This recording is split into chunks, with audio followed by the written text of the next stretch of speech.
À tout seigneur, tout honneur. Pour ce premier question-réponse de la saison, c'est un personnage incontournable du club qui nous fait l'amitié de se prêter à l'exercice. Après s'être fait un nom dans le secteur extra-concurrentiel de l'optique, il est devenu la figure de proue du club cet été. Qui est-il? Comment compte-t-il s'en sortir dans ce monde qui n'est pas forcément le sien? Avec son timbre de voix à faire pâlir grand corps malade et du haut de son 1m95, il va nous exposer en toute simplicité son ambition, sa vision, voire ses interrogations. Je vous demande d'accueillir Valentin Ayard, président du Poteau Combo Handball. Bonjour Mohamed. Bonjour Valentin. Merci pour cette belle introduction. C'est un réel plaisir de t'accueillir. Enfin, qu'on t'accueille, parce qu'à travers moi, je suis deux, tu le sais bien, même si je suis tout seul aujourd'hui. Ce travail-là, il est associé à Eric, qui n'est pas présent aujourd'hui, mais qui fait partie du projet et qui a travaillé avec moi pour pouvoir te recevoir et un petit peu exposer à tous les licenciés, à tous les fans, une petite introspection vers pour essayer de découvrir qui tu es réellement. Écoute, déjà merci pour ton travail de recherche avant, à Eric et à toi.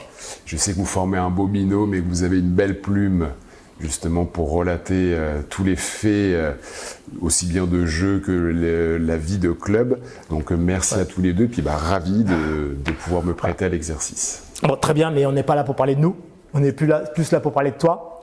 Okay. Et on va commencer par une première question. Et on va rentrer dans le vif du sujet directement. Après avoir été partenaire du club, à travers ta société, voire même tes sociétés, on avancera là-dessus. Tu as fait le choix de te présenter pour succéder à Thomas Ginès. Et la question qu'on se pose, c'est qu'est-ce qui te passionne vraiment dans le handball? Très bonne question déjà pour commencer. Je savais que tu allais être pertinent dans tes questions.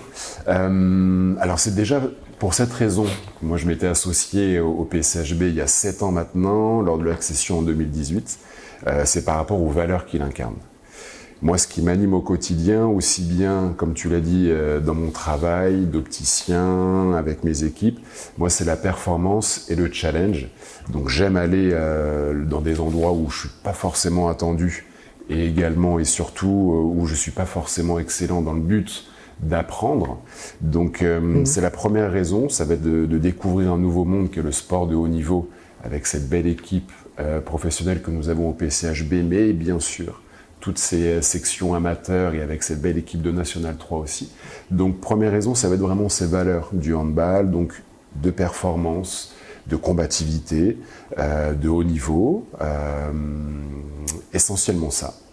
Et puis également, justement, tout ce qui est la vie associative, parce que nous sommes une association, donc de pouvoir faire passer un bon moment aussi bien à nos bénévoles, mais aussi aux encadrants des équipes, à travers les coachs, entraîneurs.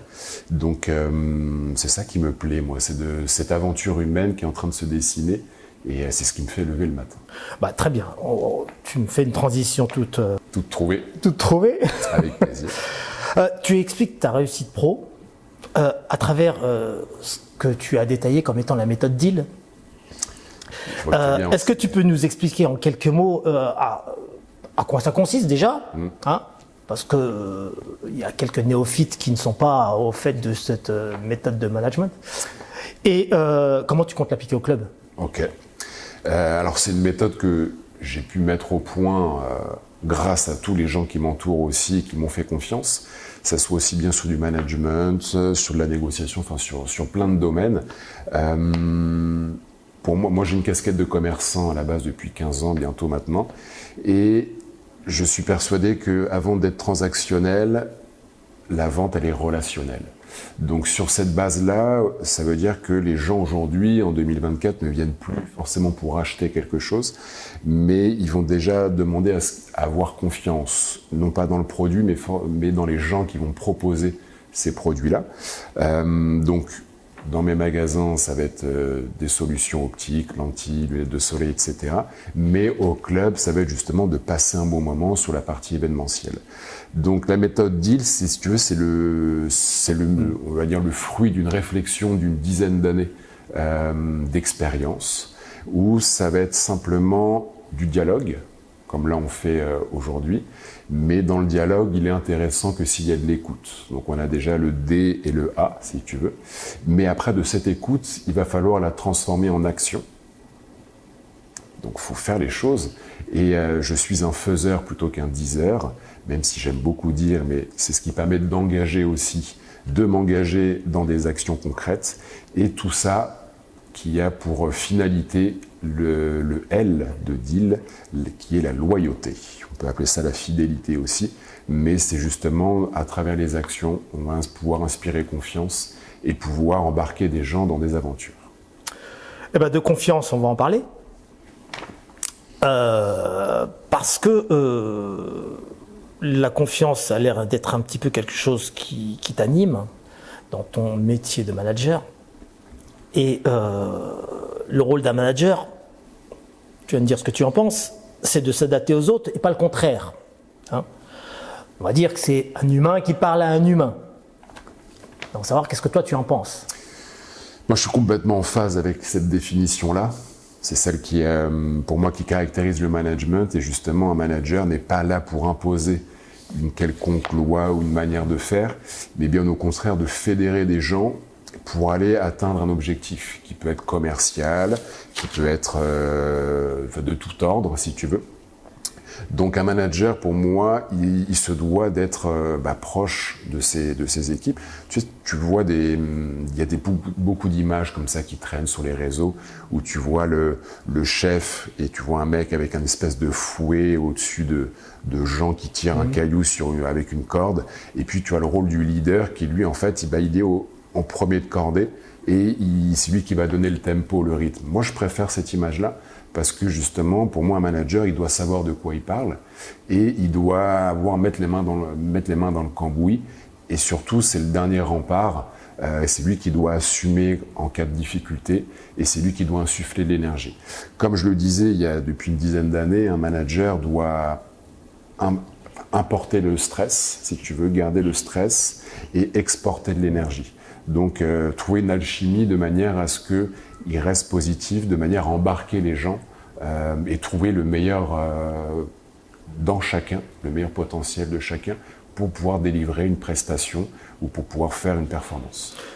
Tu as l'air très au clair autour de cette posture managériale.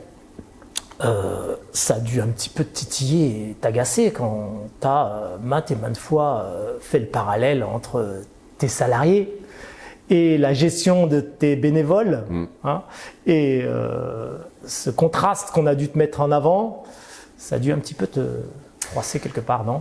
Alors déjà, très juste, j'ai jamais cru, quand on m'a dit tu vas voir, les bénévoles, c'est pas comme des salariés, etc. Parce que pour moi, il n'y a aucune différence, ça reste des êtres humains qui ont besoin d'avoir du sens, un sens à leur mission, un sens de pourquoi ils viennent justement nous offrir du temps au sein du PCHB pour pouvoir réaliser nos week-ends de match et nos soirs de match chez les pros également.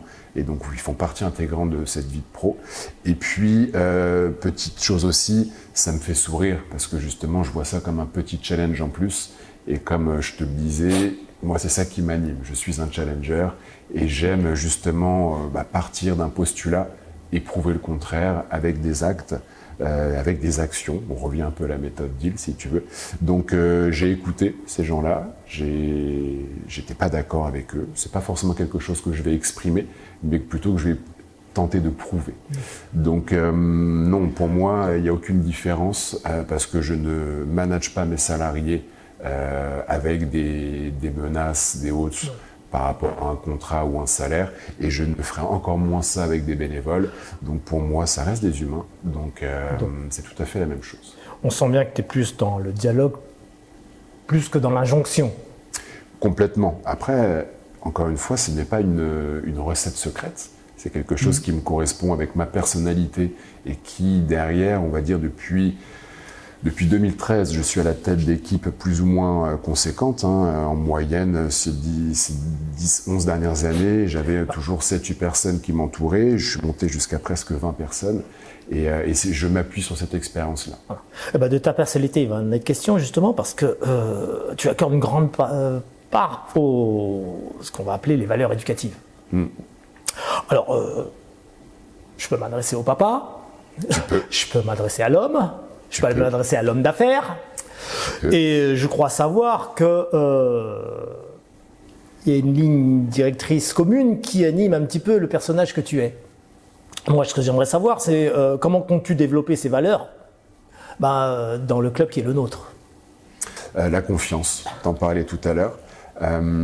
J'avance dans la confiance, c'est que ce bâton de la confiance, je le donne très facilement, et je peux le reprendre très facilement aussi, mais je suis comme ça, où je pars du principe qu'il faut faire confiance, et derrière, c'est ce qui permet aussi de libérer les gens d'une quelconque pression, et qui va me permettre également et surtout d'être assez maître de mon temps, dans le sens où les gens vont pouvoir en toute autonomie faire les choses, et ce sera juste à moi de recadrer, entre guillemets, si ça ne me plaît pas, par les consignes. Après, tu me mettais en avant, je suis papa de 3 jeunes enfants, j'ai un chien, ça compte pas vraiment. Quoique. Ce qui va m'animer, moi, dans ces valeurs-là, je suis très exigeant sur la transmission de valeurs, donc bien sûr la base, qui va être la courtoisie, le bonjour, merci, au revoir, s'il vous plaît. Et puis justement sur cette courtoisie-là, et puis le fait de s'ouvrir aux autres avec un sourire et une posture qui permet justement d'entamer un dialogue. Je ne sais pas si tu voulais faire référence à ça, mais la confiance, la courtoisie, ces valeurs éducatives que j'applique à mes enfants, dans le but de leur faire découvrir le maximum de choses aussi, et qu'ils puissent évoluer dans le monde d'aujourd'hui et surtout de demain. Très bien. On va partir sur un autre sujet, si tu veux bien. Quelque chose qui est toujours lié au club, on est un peu là pour ça. Et on va revenir sur l'autre parallèle de la confiance, on va parler de la force mentale. C'est quelque chose que tu développes beaucoup. Je ne te cache pas qu'on a un petit peu parcouru certains de tes posts LinkedIn. Et la force mentale est quelque chose qui a l'air effectivement de faire partie intégrante de ta vision managériale. Et ce qu'on aimerait savoir, c'est comment tu comptes développer cet aspect au sein de tes équipes. Alors, quand je parle d'équipe, je parle effectivement dans le prisme sportif, mais dans le prisme aussi du bénévolat. Et le bénévolat, j'inclus le secteur amateur, qui par moments est un peu étouffé par le secteur pro. Alors comment inculquer ça ? Par rapport à ce que tu disais, la force mentale, au-delà de ça, je parlais plutôt d'un état d'esprit. Où cet état d'esprit, si on se conditionne avec de l'optimisme, du positivisme, c'est pas juste en se disant ça qu'on peut déplacer des montagnes. En revanche, à rester positif, à se fixer des objectifs et à découper ces objectifs-là pour les atteindre, eh bien c'est ça qui va nous permettre d'avoir ce mental qui permet de traverser beaucoup d'épreuves. Cette force mentale, donc comme je te le disais, de l'optimisme et du positivisme, moi j'ai fait ce choix personnel, par exemple, de ne plus suivre l'actualité, de ne plus regarder la télé depuis 4-5 ans maintenant, et ça va très bien, ça va même beaucoup mieux, parce que de savoir qu'à l'autre bout du monde, il y a eu une mauvaise nouvelle, il y a eu quelque chose de grave, sur lequel on ne peut absolument pas agir. J'ai pris conscience il y a quelques années que ça donnait un petit peu du grain à moudre à mon cerveau, et que quelque part ça pouvait me limiter dans mes réflexions, ou ça pouvait me prendre du temps de cerveau, alors sur lequel je n'avais aucun moyen d'agir. Donc c'est une sorte d'égoïsme un peu assumé par rapport à ça, et je préfère justement savoir ce qui va que ce qui ne va pas. Donc ce que je veux dire par là, c'est que je ne vais pas non plus me mettre des œillères, je suis conscient de la réalité du monde d'aujourd'hui, avec cette violence qui est très présente, ne serait-ce que sur des réseaux sociaux, ne serait-ce qu'à la télé, les images qu'on nous montre aujourd'hui. Donc j'ai fait ce choix de bannir ça le plus possible pour mes yeux, et tu sais que les yeux c'est important, je sais de quoi je parle. Donc pour faire le lien avec cette équipe pro, ou même les gens qui permettent d'être au club, Tu as deux manières d'apporter les choses, tu as deux manières de dire les choses.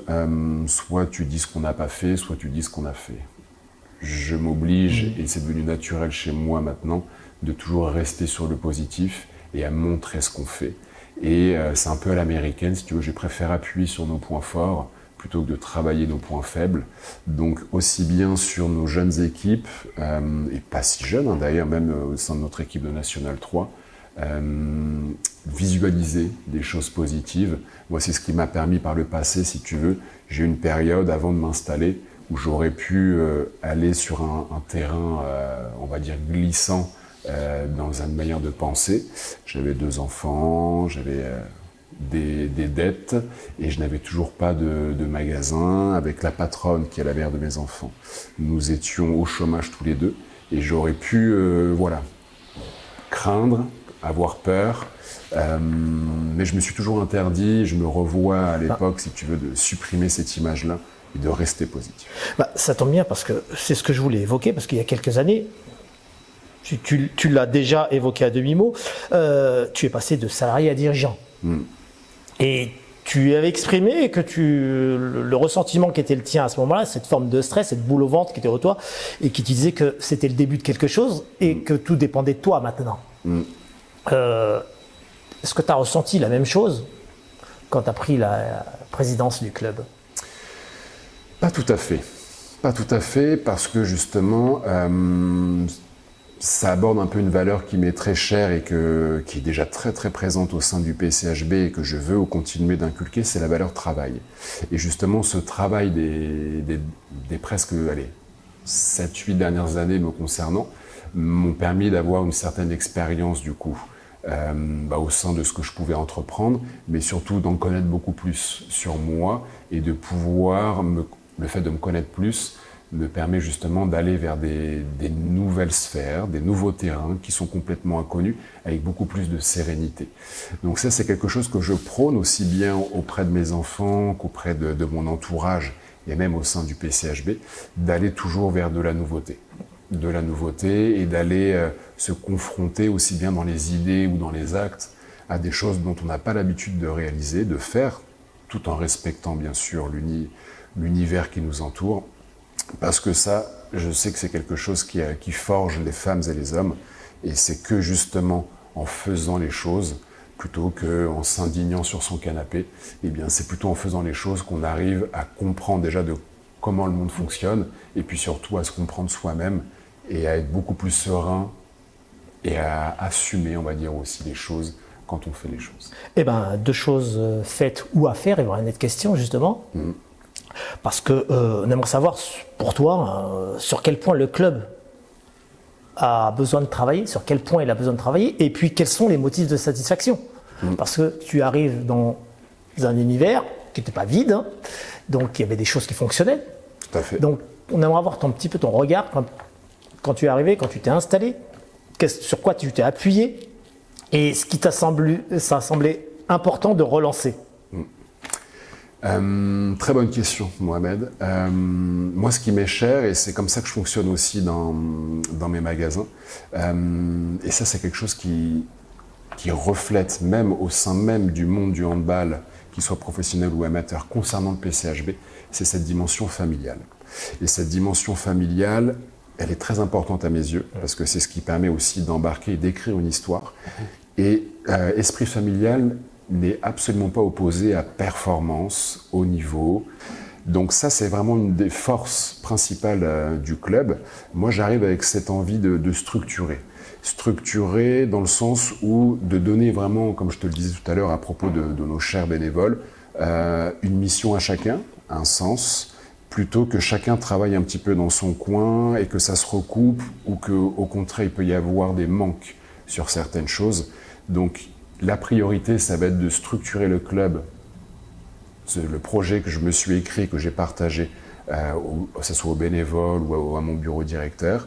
Ça va être de structurer le club. Donc pour ça, ça va être d'avoir des référents pour toutes nos sections amateurs, sur le sportif bien sûr, sur ce qui va aussi nous permettre d'aller sur une nouvelle ambition et sur un nouveau, on va dire un nouvel stade d'évolution du PCHB. Une nouvelle strate de performance. Donc ça va être d'identifier, encore une fois, on parle d'humains, les femmes et les hommes qui vont nous permettre de pouvoir s'appuyer et de pouvoir justement orchestrer un petit peu tout ça. J'aime beaucoup avoir cette casquette de chef d'orchestre aussi, de pouvoir compter sur les gens. On en revient un peu à la confiance aussi. Donc de s'appuyer sur ces valeurs familiales, de continuer à les faire vivre et voire même de les augmenter. Bien entendu, on est un club qui est 100% dépendant de nos partenaires, qu'ils soient institutionnels ou privés. Donc ça va être de leur donner raison de nous rejoindre et de leur montrer qu'ils ont raison de le faire. Donc pour ça, et ça a été ma stratégie cet été que j'ai proposé aux salariés, mais aussi au conseil d'administration du club. Et par chance, tout le monde m'a suivi. Et là, je suis très heureux que début octobre, on en touche du doigt tout le travail qui a été réalisé par l'ensemble des équipes cet été. Et ça a été de s'occuper, si tu veux, de la partie déjà extra-sportive. Donc, de pouvoir faire passer un excellent moment à nos partenaires, mais aussi et surtout à nos supporters, de manière à pouvoir être fiers de venir à Bois-Ramée, de pouvoir passer un bon moment en développant toute cette partie événementielle, tout cet univers, de mettre en avant notre marque, qui est une vraie marque aujourd'hui, que je souhaite beaucoup plus propulser aux alentours de Ponto et voire même en France, dans la France entière, que Ponto soit vraiment une terre de handball connue et reconnue, ce qui est déjà le cas. Donc ça, c'est vraiment le premier pilier, si tu veux, de ce projet. Ça va être d'ancrer notre marque, de faire passer un excellent moment et derrière, ensuite, de pouvoir montrer. On en revient à ça, si tu veux, d'abord on fait, ensuite on montre. Donc on est dans l'action avant de parler et de pouvoir montrer à nos futurs potentiels, on va dire, partenaires que c'est du gagnant-gagnant au PCHB. Et ça, c'est quelque chose qui est très important pour moi, de toujours aller sur du gagnant-gagnant, aussi bien sur nos bénévoles, mais aussi sur nos sections amateurs, nos pros, et bien sûr les salariés du club, où quand ils se lèvent le matin, je veux qu'ils soient fiers de bosser, de donner du temps pour le club, et que le club puisse leur rendre aussi, donc à travers des résultats sportifs, sur toutes nos sections amateurs, mais aussi sur notre équipe professionnelle, mais aussi sur l'ambiance qu'on va pouvoir générer avec tout notre travail au quotidien. C'est un président ambitieux que nous avons. Absolument. Eh bien, d'ambition, il va être question. Quelles sont les ambitions du club pour cette saison ? Cette saison, ça va être d'aller chercher 75% de victoires pour notre équipe professionnelle. Ça va être d'aller titiller la Nationale 2 pour notre équipe réserve qui a eu la bonne nouvelle cet été de pouvoir jouer en Nationale 3 tout au long de cette saison. Donc au-delà du maintien et au vu de ce très bon début de saison de cette équipe réserve, comme on l'appelle également, on peut commencer vraiment à espérer, même si on n'a qu'à 4 journées sur les 22, d'aller vraiment au-delà de se maintenir, aller chercher l'accession de la Nationale 2. Donc ça va être sur le sportif. Il faut savoir également que toute la pré-saison, tous les barrages pour nos secteurs amateurs n'ont jamais été aussi bons que cette saison, et avec des équipes qui vont jouer en région, ce qui n'était pas forcément le cas avant, des grandes premières, je pense au U15 par exemple. Et donc ça va être de maintenir cette envie de haut niveau à toute section, de manière à ne pas oublier que nous sommes le PCHB. Il n'y a bien sûr pas que cette équipe professionnelle, mais elle doit tirer tout le monde vers le haut.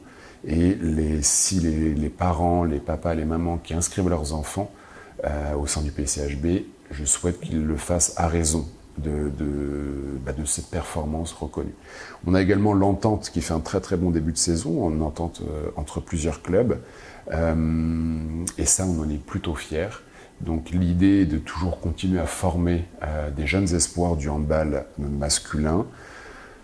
Une section féminine, ça serait une très très bonne chose, mais ça c'est par rapport aussi, on va dire, toute la logistique tout autour du club qui est la difficulté aujourd'hui, mais c'est quelque chose que j'aimerais beaucoup entreprendre dans les, on va dire, à moyen long terme. Donc de continuer à être un vivier pour le handball masculin français.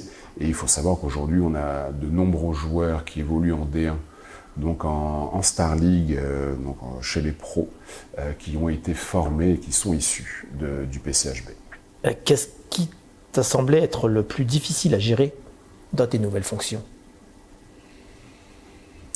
Peut-être appréhender le côté sport de haut niveau de notre équipe première pour vraiment comprendre ce qui les faisait vibrer et n'étant moi pas issu de ce monde-là, d'aller chercher justement, de voir la fibre qui pouvait me permettre d'aller, comme je te le disais, fédérer tout ce groupe-là, même si ce n'est pas mon travail premier, et c'est celui de notre coach Guillaume Sorina, mais d'essayer de comprendre un petit peu les interactions, que ce soit entre eux, avec leur staff, ou même dans leurs ambitions. Je dirais que c'est ça, mais ça reste une petite difficulté.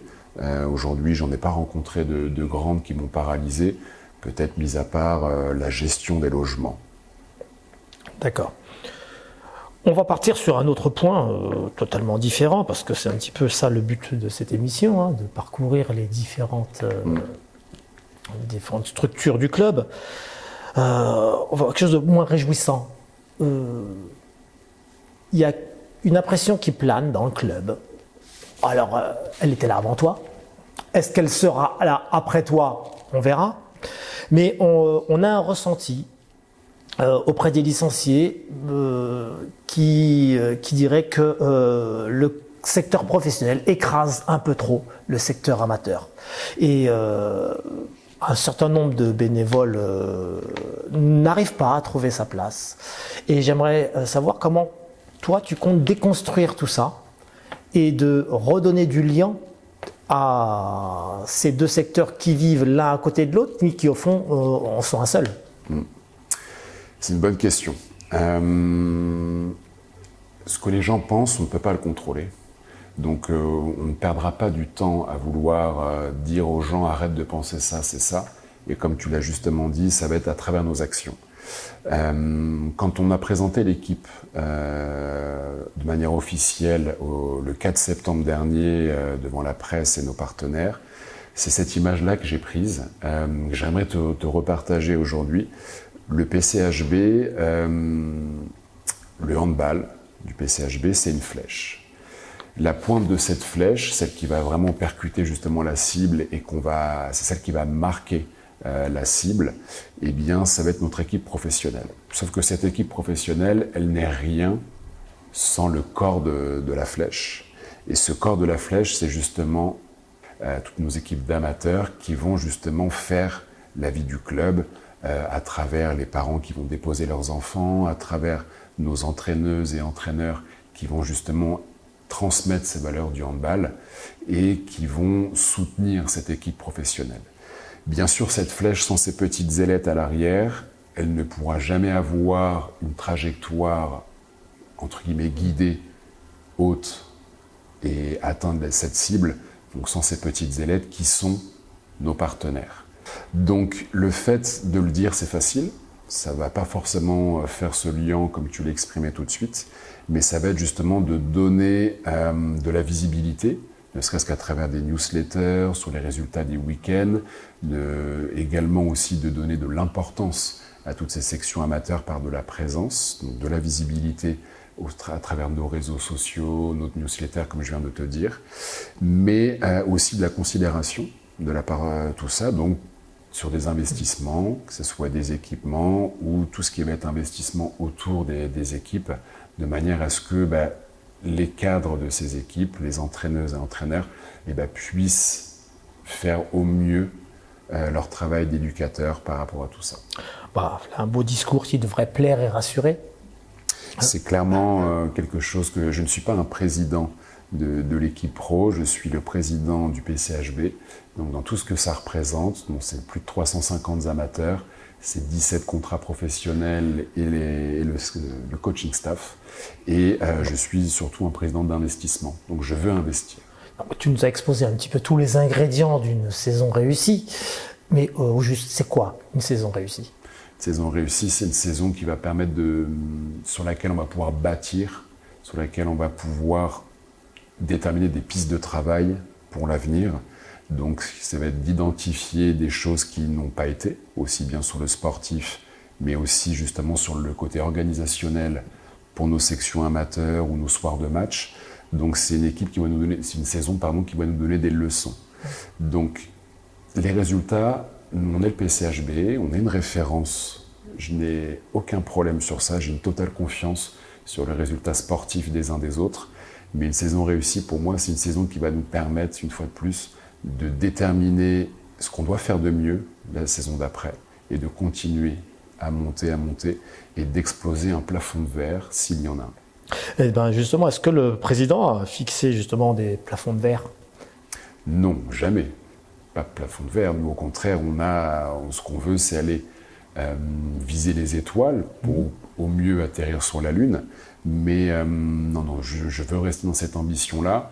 L'équipe professionnelle, il me faut un petit peu de temps. Il nous faut même un petit peu de temps. Mais je souhaite clairement qu'on soit champion de France dans les 3 années à venir et que dans les 5 années à venir, on puisse s'installer en D1, mais s'y installer.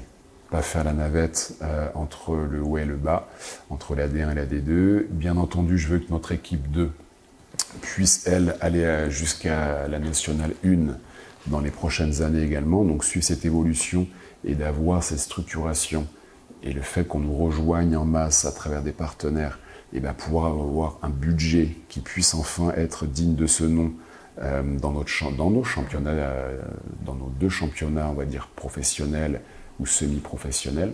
Donc dans le but uniquement de pouvoir s'installer au très très haut niveau et d'être une référence une fois de plus sur le handball en France. On va revenir sur autre chose. Hein. Avec plaisir, moi-même. Qui te connaît, qui converse avec toi à travers le seul réseau social que tu acceptes, LinkedIn, constate que en photo de profil, on découvre un personnage. Un personnage parfois controversé, dont l'ambition a été un peu sa marque de fabrique. La réussite l'a animé, et pas que. Qu'est-ce que tu penses du personnage Bernard Tapie ? Très bonne question, et je vois que tu as bien mené tes recherches moi-même. Le côté sulfureux, c'est pas ce que je retiens. Moi déjà de ma personnalité, je n'ai pas d'icône, je n'ai pas de gens que je vénère, que je veux absolument suivre. En revanche, j'ai beaucoup de reconnaissance pour une fois de plus le travail ou le parcours fait. Et c'est ça qui m'anime, moi, comme je te le disais en préambule, c'est le relationnel. Et de voir ce qu'une personne comme Bernard Tapie a réalisé, et ben moi, ça colle, si tu veux, à ma nature ambitieuse et à ma nature exigeante vis-à-vis de moi-même. Donc, c'est juste un petit clin d'œil par rapport à ça. Et puis, je me rends compte, sans vraiment même le vouloir, que entre guillemets du monde des affaires, je me dirige vers le sport de haut niveau, toute proportion gardée. Il n'y aura pas de politique derrière ? Zéro. Ça ne fait absolument pas partie de mes ambitions. Mais toute proportion gardée, je ne me compare absolument pas avec cet homme qui a fait beaucoup de choses et puis qui avait quand même peut-être des manières qui ne sont absolument pas les miennes. Mais par contre, tu l'as très bien dit, moi ce que je loue chez des personnages comme ça, et ce n'est pas le seul, hein, mais ça correspond à un moment peut-être de ma vie. C'est une photo qui doit traîner depuis un peu plus de 2 ans maintenant, où ça me parlait, si tu veux, ça m'inspirait. Mais c'est cette nature très très ambitieuse et de faire fi de ce qu'on peut dire, de ce qu'on peut croire, de ce qu'on peut penser, mais d'avancer. Et comme on dit, et ça c'est quelque chose que j'aime bien dire aussi aux garçons, aux pros ou même à l'équipe réserve, les chiens aboient, la caravane passe. On s'approche tout doucement vers la fin de cette émission. Il nous reste encore 2-3 petites choses à évoquer avec toi. Notamment, je vais revenir un petit peu sur tes dires. Quand on a évoqué un petit peu les ambitions de l'équipe professionnelle, tu as eu un élément de réponse. Tu as parlé de 75% de victoire. Et il n'est pas courant de parler de pourcentage dans le monde du handball. On ne sent pas là, petite référence au sport qui anime un petit peu plus ta joie, qui est la NBA. Je vois que tu es très très bien renseigné, Mohamed, effectivement. Moi, j'ai fait du basket pendant plus de 11 ans. Donc, on va dire que c'est ça, moi, mon sport, entre guillemets, de base. Et j'ai toujours été sportif. C'est pour ça que je suis complètement à l'aise, presque comme un poisson dans l'eau, dans l'antre de Bois-Ramé dans lequel nous sommes aujourd'hui, et de rejoindre ce projet. Parce qu'il y a beaucoup de points communs. Et effectivement, d'autant plus que cette année, on a une version du championnat de la D2, de la Pro League, qui a évolué, et où on n'a plus de Final Four à la fin de la saison, et on va vers un système de play-off. Le premier étant assuré de monter en D1, et ensuite il y a en match aller-retour de 2 à 9. Cet objectif fixé aux gars à travers les coachs que sont Guillaume et Didier, c'est simplement aussi pour dire que je ne veux pas avoir un objectif. Pour moi, un objectif doit être ambitieux, simple, mesurable, atteignable, réalisable et bien sûr timé sur cette saison. Mais ça serait trop facile de dire objectif D1. Je veux que la D1 soit une conséquence heureuse pour nous, mais je ne veux pas que ça soit la raison d'être. C'est comme ça que je fonctionne beaucoup aussi dans mes affaires, c'est que à se fixer un objectif assez ambitieux, par exemple c'est 75% de victoire sur ces 28 matchs, eh bien c'est ce qui nous permettrait, en théorie, au vu des 4-5 dernières années, c'est ce qui m'a permis de donner ce chiffre de 75%, d'être dans un top 2, top 3 de la Pro League, donc d'être à une place sur laquelle nous sommes depuis déjà 4-5 ans. Donc toujours faire partie du haut de tableau de la Pro League, malgré un budget justement plutôt au milieu de tableau. Donc ce 75%, petit clin d'œil, comme tu le dis, à la NBA, qui va, elle, comptabiliser uniquement, justement, victoire-défaite, et pas un système de points. Mais, toute logique, ça devrait nous permettre... Donc, si on résumait, la Star League, ce serait la récompense et surtout pas l'objectif. Exactement. Si tu veux, aujourd'hui, la Star League, c'est la conséquence heureuse. Donc, comme je te le disais tout à l'heure, à viser les étoiles, souvent, on retombe sur la Lune. Donc, je veux un objectif assez haut, à savoir ces 75% de victoire, et avec la conséquence heureuse d'aller justement en Star League. C'est dans ma manière de voir les choses, dans mon approche, comme je te le disais, avec ma force mentale, où je découpe les objectifs ambitieux en plus petits objectifs. Allez, on va passer à autre chose. D'accord. On va aller un petit peu plus sur le Valentin intime. Oula. On a coutume de dire que derrière chaque grand homme, il y a une femme. Dans tes affaires, on arrive très facilement à trouver sa place, mais qu'en est-il de nouvel homme public pontellois que tu es devenu ? Tu vois, je me fais même pas cette image-là de homme public pontellois. Et pourtant, tu vois, de fait, ça doit être une conséquence. Voilà. Tu vois, mais ce n'est absolument pas mon objectif. La patronne, comme j'aime l'appeler, aussi bien sur LinkedIn, comme tu le disais, mais aussi sur le ton de la boutade depuis quelques années. Bien sûr, sans elle, je ne pourrais pas être là. C'est avec elle qu'on a décidé que je pouvais aller réaliser ce challenge-là, mais parce que justement, elle va pouvoir assurer mes arrières et justement assurer la présence aussi bien, ça c'est ma première casquette, et c'est ma priorité absolue au sein de la famille, mais aussi justement être en backup, en soutien au sein des magasins. Comme je te le disais, c'est comme ça vraiment que je fonctionne au sein du club, je marche à la confiance. Mon unique métrique à moi, aussi bien sûr dans ma famille, mais surtout dans mes affaires au sein du club, ce n'est absolument pas pécunier. Enfin, ce n'est absolument pas une raison pécuniaire, mais c'est uniquement le temps. Donc, on a mis en place une organisation ces dernières années basée sur la confiance, où on peut se dégager du temps pour nos enfants, pour voyager, bien sûr, et en contrepartie, on offre de la reconnaissance aussi bien salariale, mais aussi beaucoup d'écoute. comme je te le disais, du respect bien entendu, avec des bons outils pour pouvoir que chacun puisse bien se sentir et être fier de là où il travaille. Et c'est exactement comme ça que je vois les choses aussi au sein du PCHB. Voilà, j'ai passé le mois de juillet à écouter les uns les autres, aussi bien sur le sportif, mais aussi sur nos bénévoles cadres et bien sûr nos salariés, et de manière à pouvoir justement ajuster tout ça, de manière à m'assurer qu'ils puissent être bien. Donc, chose étant faite, et je continue de le faire, c'est ce qui me permet, moi, si tu veux, de passer du temps en toute confiance et en toute tranquillité, en toute quiétude, aussi bien dans mes magasins qu'au club, et en étant très rassuré de savoir que la patronne valide mes choix, et c'est ce qui me permet de passer du temps, encore une fois de plus, sur ces genres de projets. Donc le président Hayard semble bien entouré. Absolument, absolument. Comme toute personne qui a des fonctions se doit de l'être pour ne pas... moi je dors très bien la nuit.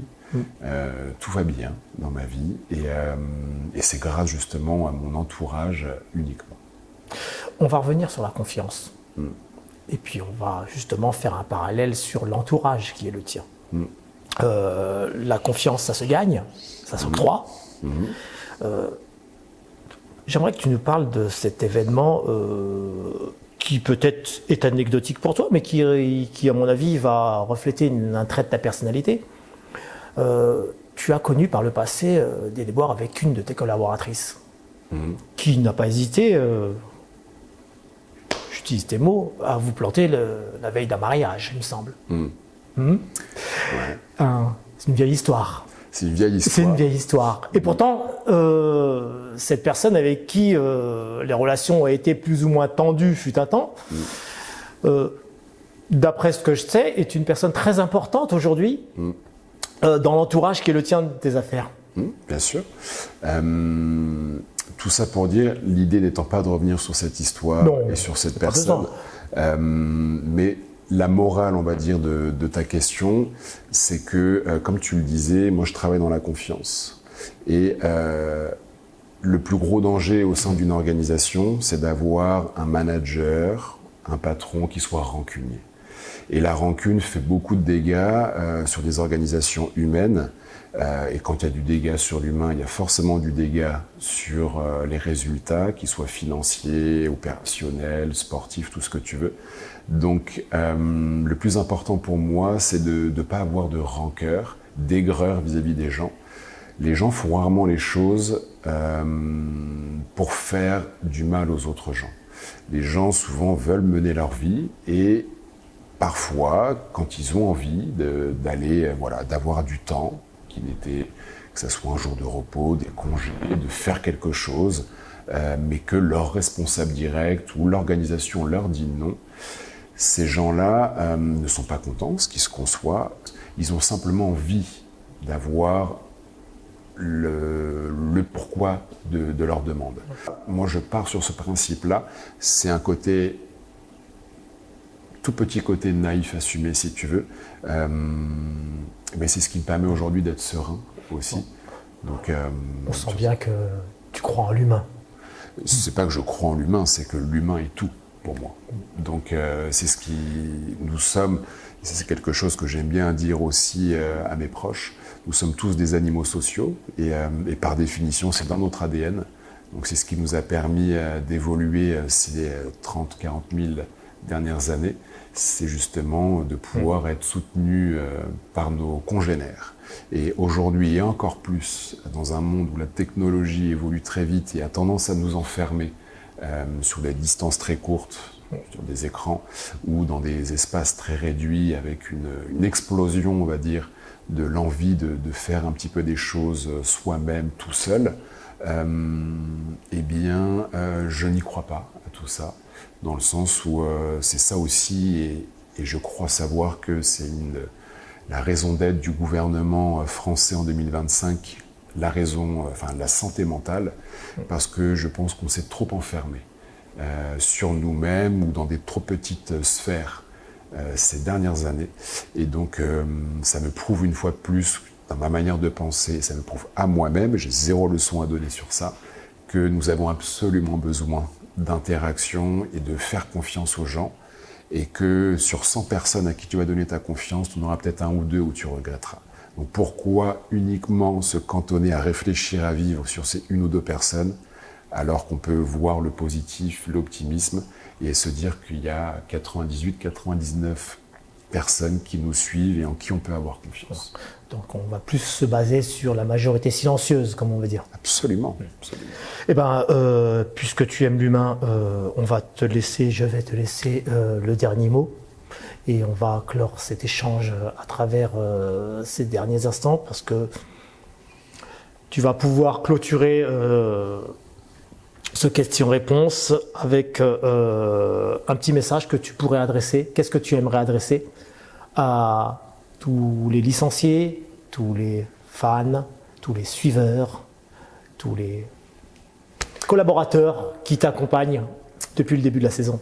Ils le savent, c'est un peu ma marque de fabrique et c'est comme ça. J'adore dire merci, j'adore remercier parce que j'y crois fortement, c'est pas un discours de façade et que merci à vous toutes, à vous tous de nous faire confiance, de pouvoir évoluer justement à nos côtés.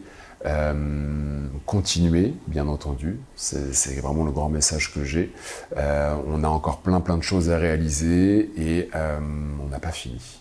Donc c'est vraiment un mot qui m'est très très cher, le remerciement, la reconnaissance pour le travail qui est réalisé. Donc ça, c'est, je pense à tous nos licenciés qui ont fait confiance aux éducateurs, aux coachs, aux entraîneurs du PCHB pour qu'on puisse transmettre ces valeurs du handball et puis ces valeurs sportives, donc toujours avec de la performance, on est le PCHB.